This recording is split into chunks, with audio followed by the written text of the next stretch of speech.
মাতৃভক্ত বীরেন্দ্রনাথ মজুমদারের সঙ্গে আপনাদের পরিচয় করিয়ে দেব। বীরেন্দ্রনাথের বাড়ি বাগেরহাট জেলার মোড়লগঞ্জ থানার চণ্ডীপুর গ্রামে।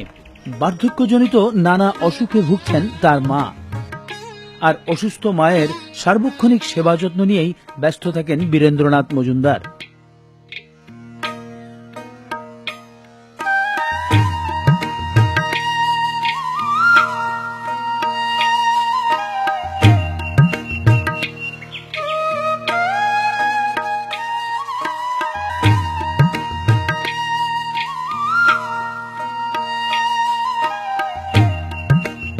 মাঝে মাঝেই মাকে নিয়ে দীর্ঘ 10 মাইল পাড়ি দিয়ে জিয়ানগরে পল্লী চিকিৎসকের কাছে যেতে হয় বীরেন্দ্রনাথকে।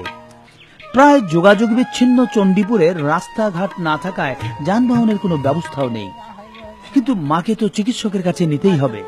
আর বীরেন্দ্রনাথের কাছে সৃষ্টিকর্তার পরেই তো মা, আর মায়ের স্থান তো মাথায়।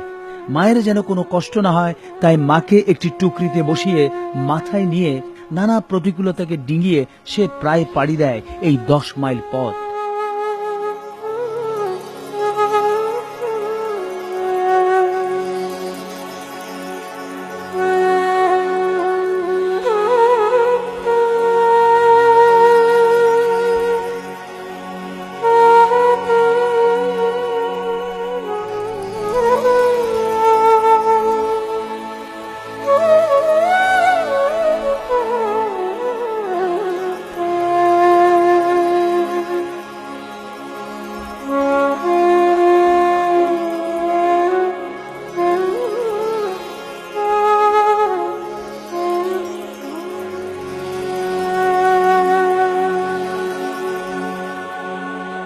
দর্শক মন্ডলী, আজ আমরা এই মাতৃভক্ত বীরেন্দ্রনাথ মজুমদারকে স্টুডিওতে আমন্ত্রণ জানিয়েছি। আসছেন বীরেন্দ্রনাথ মজুমদার, তার জন্য করতালি।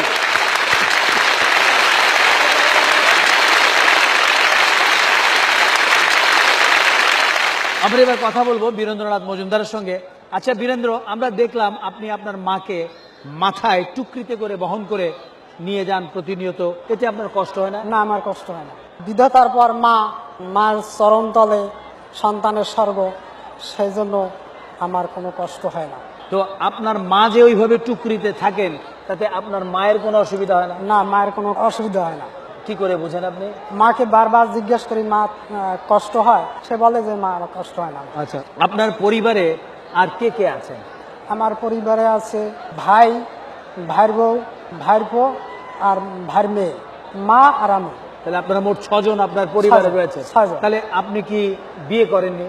মার সেবা যত্ন করার জন্য আমি বিবাহ করিনি। সংসারের দায়ভার কি আপনার কাঁধেই? আমার কাছে। কি করেন আপনি?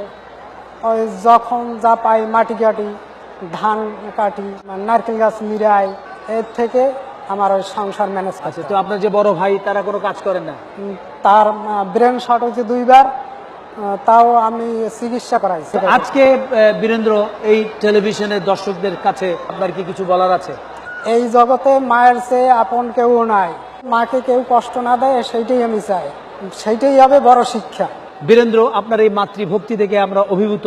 আপনার মায়ের চিকিৎসা সহায়তার জন্য আজকে আমরা ইত্যাদি অনুষ্ঠানের মাধ্যমে কেয়া কসমেটিক্সের পক্ষ থেকে আপনাকে এই 1 লক্ষ টাকার চেক প্রদান করছি। আশা করছি এই টাকাটি আপনার কিছুটা হলেও উপকারে লাগবে।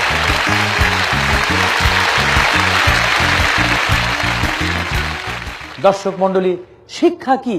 সে কি শুধুই বিদ্যালয় বিশ্ববিদ্যালয়ের ডিগ্রি অর্জন? সম্পদ কি? সে কি শুধুই অর্থবিত্ত অর্জন? যে পিতামাতার জন্য আমরা এই পৃথিবীর আলো দেখেছি, যারা আমাদের হাত ধরে চলতে বলতে শিখিয়েছেন, অনেক ক্ষেত্রে নিজে না খেয়ে আহার তুলে দিয়েছেন আমাদের মুখে, সেই পিতামাতা কি সম্পদ নন আমাদের জীবনে? তাদের সেবা করতে শেখা কি শিক্ষা নয়? দরিদ্র বীরেন্দ্রনাথ মজুমদারের মাতৃভক্তির এই নিদর্শন থেকে কিছুই কি শিক্ষা নেবার নেই আমাদের? প্রাতিষ্ঠানিক শিক্ষার পাশাপাশি এই নৈতিক শিক্ষায় আমাদের বোধ এবং মানসিকতা মানবিক হয়ে উঠুক, এই কামনায় শেষ করছি আমাদের আজকের ইত্যাদি। খোদা।